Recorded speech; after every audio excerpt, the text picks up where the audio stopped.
అనమాట. Frontal lobes అని, parietal lobes, temporal lobes, occipital lobes and cerebellum. So ఇలాంటి different areas నుంచి tumours arise అవ్వడం జరుగుతుంది అనమాట.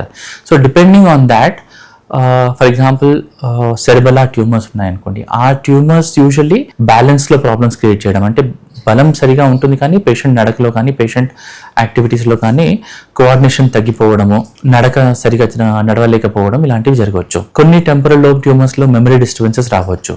ఆర్ పెరైటల్ లోబ్ ట్యూమర్స్లో ఒకసారి, ఫ్రంటల్ లోబ్ ట్యూమర్స్లో ఒక సైడ్ వీక్నెస్ కానీ లేకపోతే లాస్ ఆఫ్ సెన్సేషన్ కానీ జరగడం రావచ్చు. బట్ కామన్గా బ్రెయిన్ అనేది ఒక క్లోజ్డ్ బాక్స్లో ఉంటుంది, ఒక స్కల్ బాక్స్లో ఉంటుంది. కాబట్టి ఏదైనా ట్యూమర్ వచ్చినప్పుడు ప్రెషర్ రైజ్ అవుతుంది. సో దీన్ని రైజ్డ్ ఇంట్రాక్రైనియల్ ప్రెషర్ అంటారనమాట.